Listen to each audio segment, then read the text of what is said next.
Where were you? Why did you decide to trust a random stranger on the internet to save your marriage, man?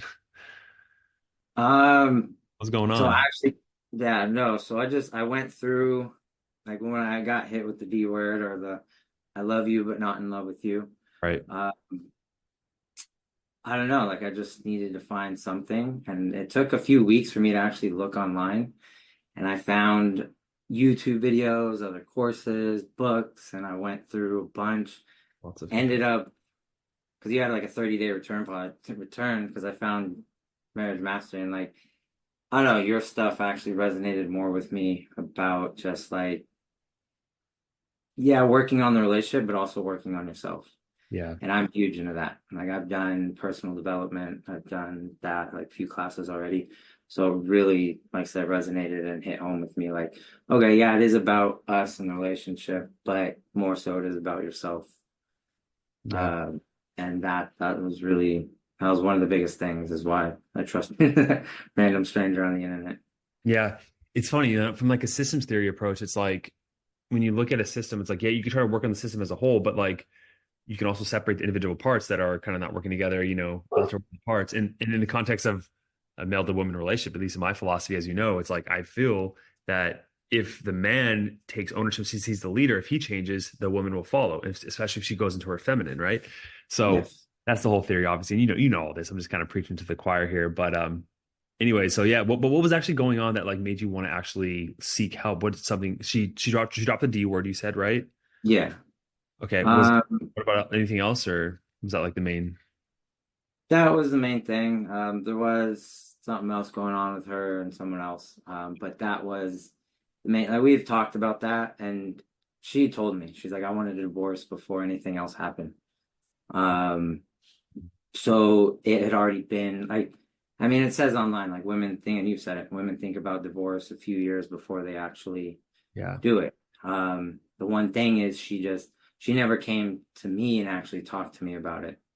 And then she finally did, and it was in her eyes a little too late. She's like, I've made my choice. This is what I want. And that's, yeah, it was bad. Like it was, I didn't think we'd get back to where we were now. She was totally closed off, done. This is what I want. Filed. I got served. Wow. So that was like her thing. Like she Wow. was full steam ahead, and nothing I could do, say was stopping it. Like it was just, and I wasn't trying to be controlling. So at first, I was trying to stop it my way, and then I realized that made it worse. So then, like going through the course and even the first few weeks just really helped for me to not be so controlling and back off. And again, just like, hey, let her do her thing, and I'll do my thing. Yeah. So initially, did you respond with those like behaviors that all guys do when she, yeah. What Oh were some, yeah. what were some of the things you did? When she dropped the whole like I'm in love with you, not in love with you, I didn't go hysterical in like a bad way, but I sort of like it hurt. So like I tried to Of hold back course, tears and like uh, I got a little emotional. it hurt. And then yeah, just being controlling and trying to drop like because we have kids together. So it was like, oh, we'll think about the kids and we built this life and we have history together and we moved from here to here. We did and I tried to use all that and none of it worked. Like, and it happened right around our anniversary. So, like, I made this video for us, of like the past 10 years of us, pictures and videos and things. And she liked it, but she's like, yeah, it didn't do anything. And I was like, all right, like, I was hoping it would do something and bring a little spark back. And she straight up was like, yeah, it was nice, but Mm, and that even hurt to where like, but I course. didn't respond in a negative way. I was like, oh, okay, thank you for liking it. Like, but yeah, I tried everything I could to try to like again use logic and emote. Well, not Mm, the right kind of emotions, yeah. sort of the negative emotions.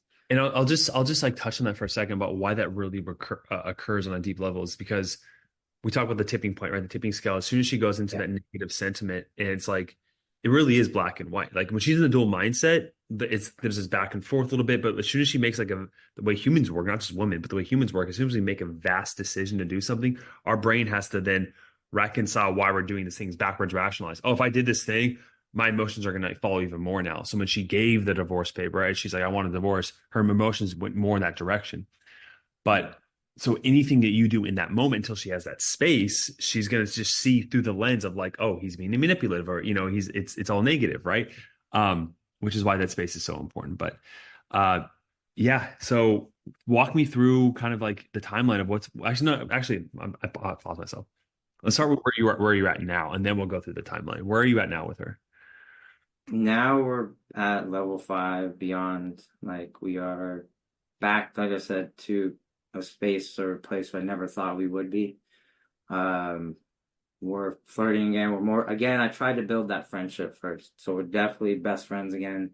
Wow. We're flirting, we're joking, we're having tickle fight, like we're having fun again. But also being affectionate. And it did take some time to get to this. And Of she course. put up boundaries and said, hey, I'm not comfortable with this. And after a few weeks, it got to be comfortable. But she, even yesterday, yeah, yesterday, we were sitting, we were having lunch, and she said something about me being, or her being my wife. And I didn't make a big deal about it. I don't make big deals about these comments because, like, we're still in our 90-day reconciliation according to the court. But she says things now that I'm like, all right, I think like you change your mood, you change your mind. And I think her mood has shifted definitely. Um, it's also like a week ago, she said something about, oh, this is who you're going to wake up to for the rest of your life to me. And again, I didn't make a big deal. I said, hey, I'm blessed and I'm the luckiest guy in the world to wake up to you every day. And so it's those comments, like the affection and that is great. I love it. But it's just those comments that I'm like, all right, it's that subconscious. She's thinking a different way now for us. Like there is that future for us, rather than a few months ago where it was like, nope, this is it. I'm done. So you guys are, I guess she like dropped the idea of divorce. You're in this reconciliation. Yeah, it hasn't been brought up. Like I said, we're still in our 90-day because we got when we go to the bachelor, I'll explain more, but like we're still in our 90-day reconciliation. So I think that so we have another hearing in July, which is what we tell if we tell the courts we want to proceed with the divorce or not. Mhm. But it doesn't feel like that's gonna go that route that we'll tell them that we've reconciled.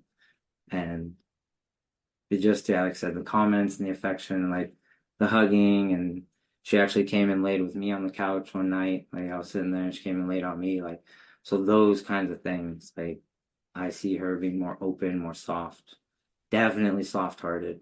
Because her heart was cold and was Oh, ice, and it was. yeah. And again, I completely understand why she was that way and what happened. Like I get it, but it was something that I thought would never far come back again. And at least in the first few months, after going through the program and seeing the shift and her seeing the shift in me, I could sort of see it happening. But in the first couple months, I didn't think this would ever happen again. So where we're at this, and it is her. Like I do take the lead as being masculine, but it is her too coming up to me. Like she went to walk away the other day, and like came back and gave me a hug. And was like, all right, I'll see you later. So it's like she's doing this stuff too. It's not just me like initiating Yeah. those kind of things. Well, Matthew, I guess the logical question here is what the hell happened? How'd you get to that place? Right? What are some of the things you did? So again, first off, the first few months I was focusing on us, her, what was going on, trying to figure out what to do to fix it, again, using logic, and then going through the course and realizing like, all right, I gotta take my focus off of her and us. Not to forget about it, but I have to put the focus on me. And also it was me and my kids. Like that was my main focus. Like my kids needed to be taken care of. I wanted to protect them from really anything. But if I can't help myself, I couldn't even help my kids. So it was looking at, okay, what are the actions? What are the things I did or didn't do that needed to change? And I would say one of the biggest things for us, like just the past 10 years, like we did let resentment on both sides build up. So we both had walls. Mhm. And it just continued and continued. This small thing would turn into this big thing. And by the end of the argument, we didn't even know what started it. It would, all this other stuff would fester up that we both would be holding on to. Right. And that is just like you talk about the death from a thousand cups. Like as soon as you said that, I was like, that's what this was. Hmm. And that tipping scale. And I just I kept my frame and I kept focusing on me. And once I saw her sort of shifting, then I put those actions more focus onto us, but still, again, making sure that, like, hey, I'm staying the person I've basically grown into, going back to who I was when we met, or a better version of myself when we met. And I think that's what made it the shift for her, because she said it.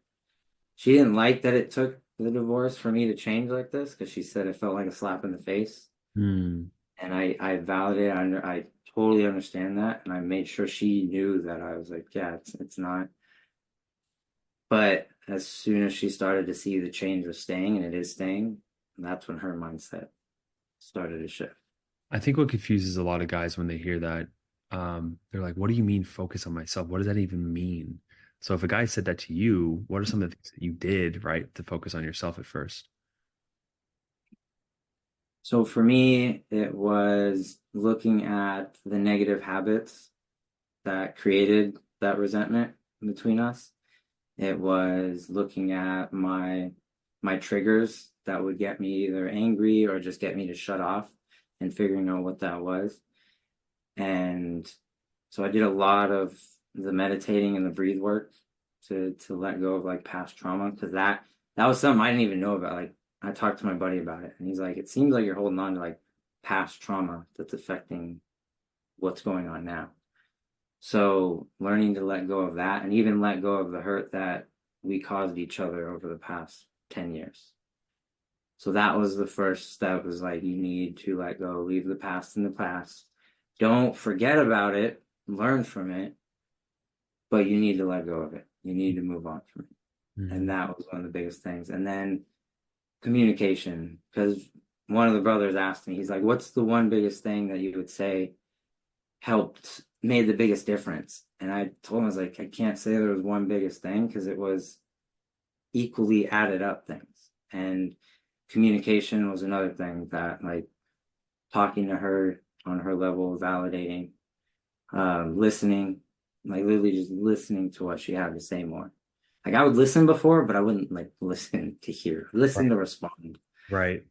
And that was the biggest thing. Like her and I had a half-hour conversation the other night about, she collects plants, and I know why she does, but I never really asked her. And she was so excited to tell me about it. And she spent a half hour showing me all these plants that have been in our house for a few years. So it's like, and I literally asked her that question because I wanted to know.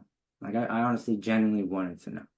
So it's like those things, the communication, like that I could see has really helped with her in the shift, because now she feels safe to be able to talk to me, to communicate.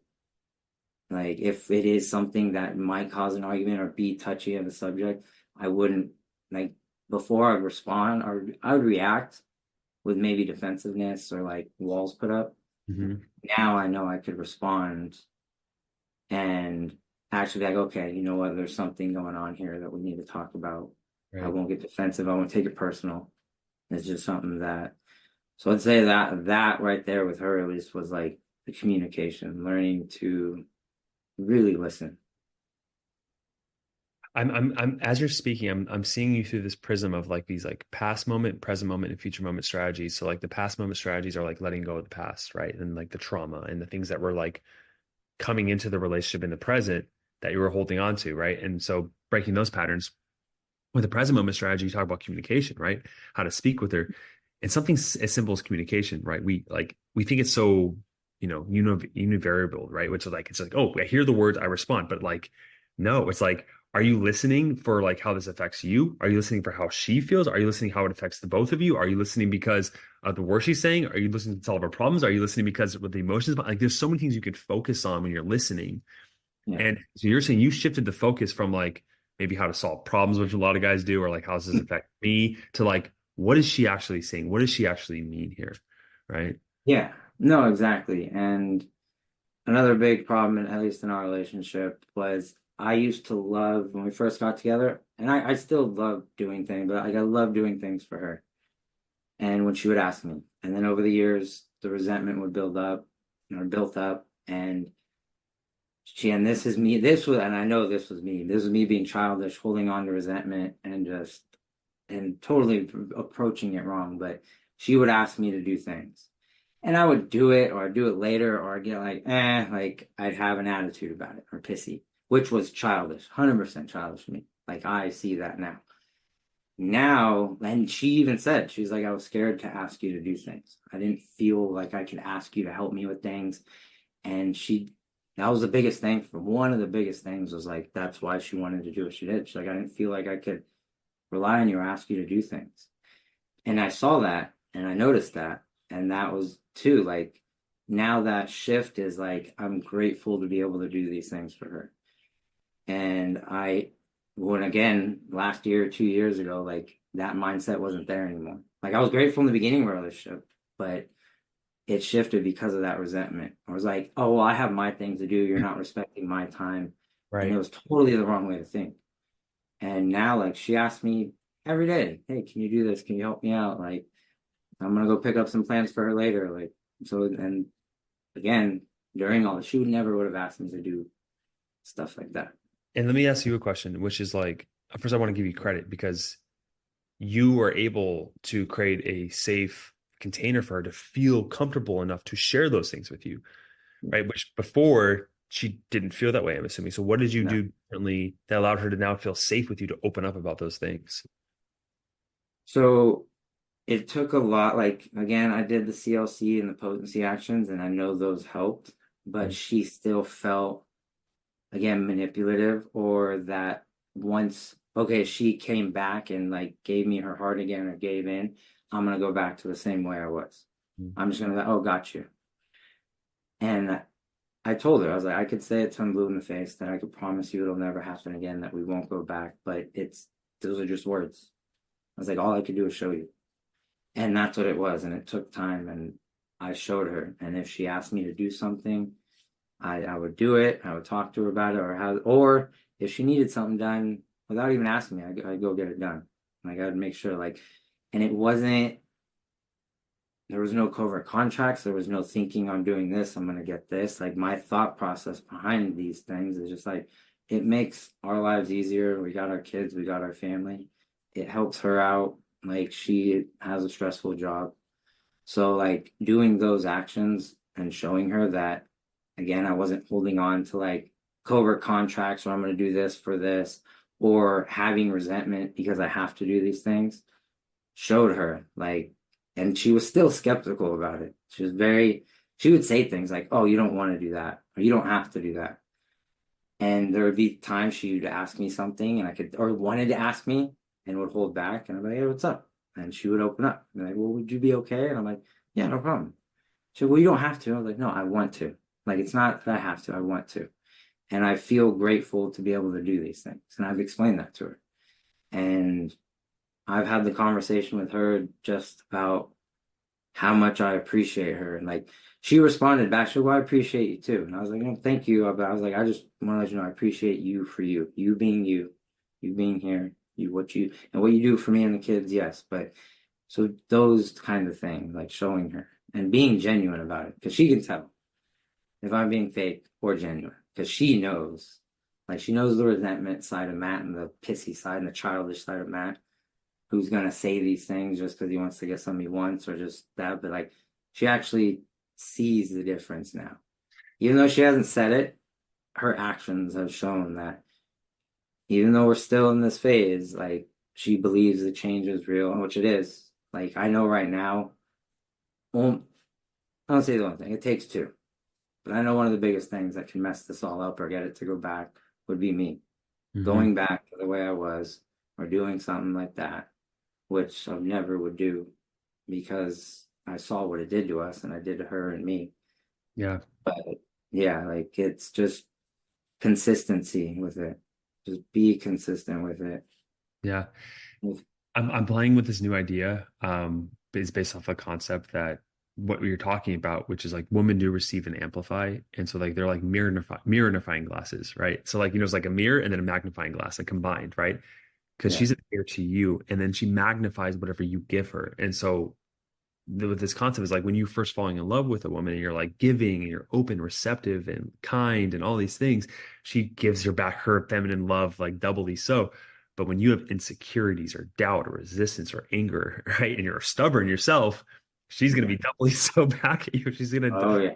right. And so like I'm just touching on the point you said about her being intuitive. Like you can't fake it, right? And so Yeah. that's why some of the guys are like, they'll be frustrated because they'll be like, I don't get it. Like I'm making these changes, but like she's not coming back, and it's like you're not getting it. You're not. No, and it takes time. It's because I wanted to rush things. I wanted things to get back to what she said normal. And she's even said it. She's like, well, I know you want things to get back to normal. And I was like, no, I want things to not even go back. I want things to go forward into something better. Yeah, I want normal between us, like what we had in the beginning, but I want something better for us. I know, and I know what she wants.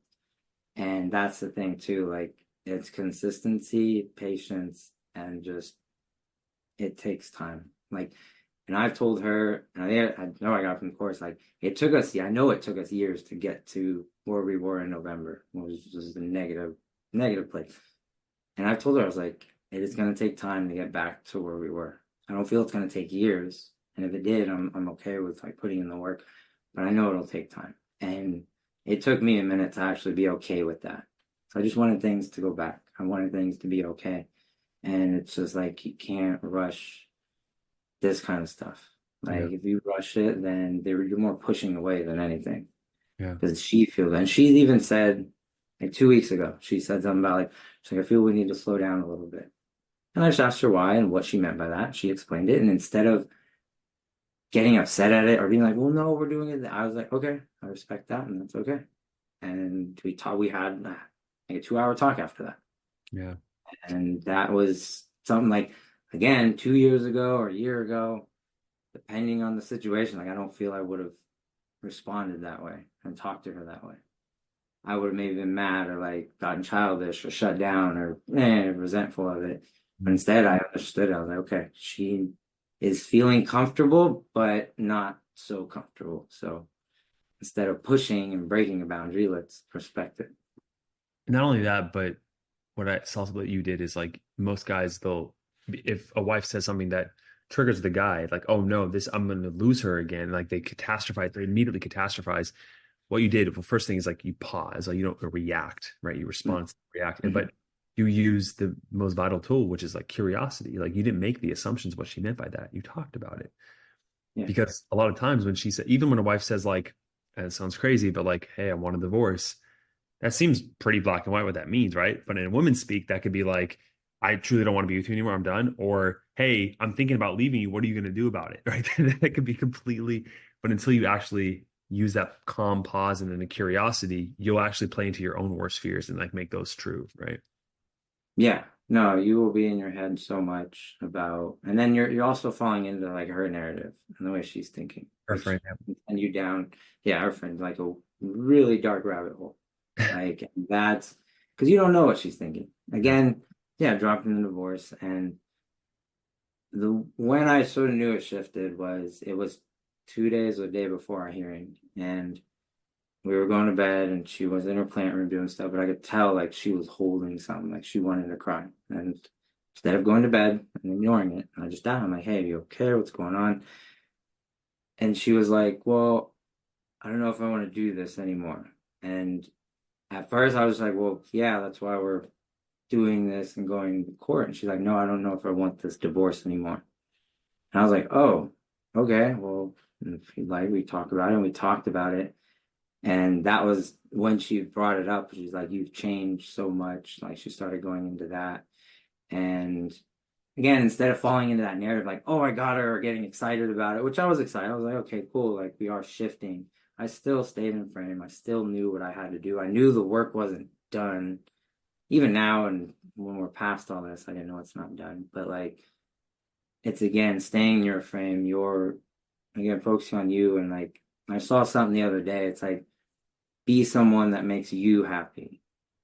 And that really resonated with me. Like I even posted it because it sat with me. It's like if you're not someone you're happy with, how can you expect someone to be happy with you in It that? seems so So obvious, right? But like, it's not something people really think about until there's, a huge dilemma going on in our life.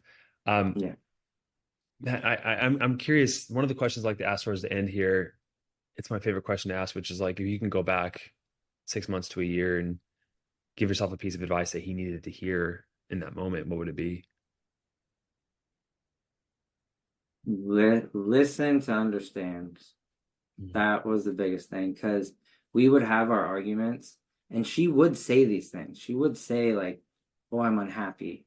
I'm actually dead. But because we're both seeing red and we're both being defensive, I didn't pick up on it. I didn't pick up the red flag. And she said it. She's like, I've told you these things, man. She's like, I told you this. She's like, we've had fights and told you. I was like, and again, I should have as the man been like, okay, I don't care what we're fighting about.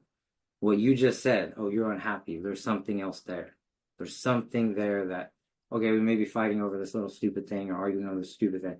That doesn't matter. It shouldn't matter anyways, but you just said something that really, really is like you pay attention to. Like if she says she's unhappy, like she told me she felt alone, like these things that I didn't pick up on because I was like, oh, she's just saying things because she's mad. Like, Right. no, there's really things there. There's a Yeah. reason she's saying these things. Right. And that's what I've told her because she said it. She's like, well, what if you've changed, but what if I don't? And what if I see red again and I say these mean things and I say something that triggers you? And I was like, I want you to say these things. I want you to say something to trigger me because I know I won't be triggered like that anymore. Like I will see it and I will see like, oh, there's something here we need to talk about. Whether we talk about it in that moment or we both need a second to chill and then come back and talk about it. It's something that I know that we can communicate and get through rather than just pushing it aside. I'm going to say something that I haven't really talked about much because you're making me have all these good thoughts. So thank you for this conversation. Yeah. And studies will actually show this. So you know attachment theory at this point, right? The Yeah. different styles of attachment.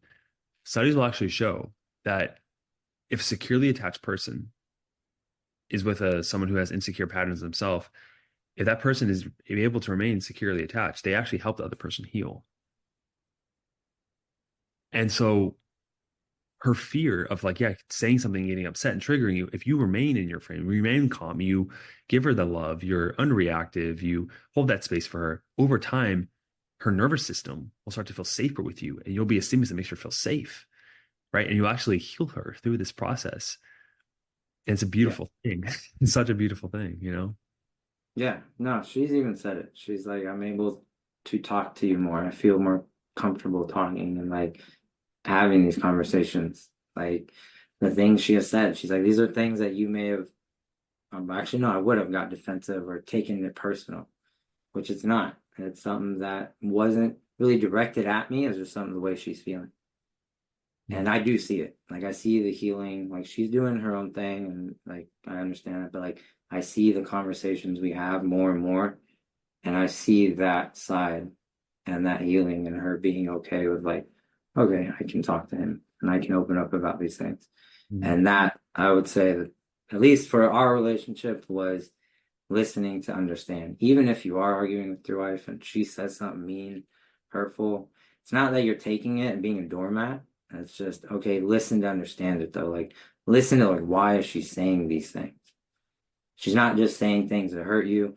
She's name calling is different, but if there's things that she's saying that are red flags, that is like, really listen to understand that. Yeah. Ah, any last thank you for this conversation. Any last questions or comments or thoughts you have before we wrap up? Um, no, I mean, we touched on it. Like, I was gonna bring it up then, is just give it time and focus on you. Like, and if you got kids, make sure you're focusing on your kids. So that was the biggest thing. Like, that was the biggest shift when I saw my happiness and my self-awareness and leveling up. I was like, okay, and that's what she started to see. Because a lot of guys want to rush. Just give it time. Trust. Yeah. I always hear it. Trust the process, and it really is. Trust, trust the process. Yeah, and I would say for you, the last thing I would tell you is like tell this to every guy.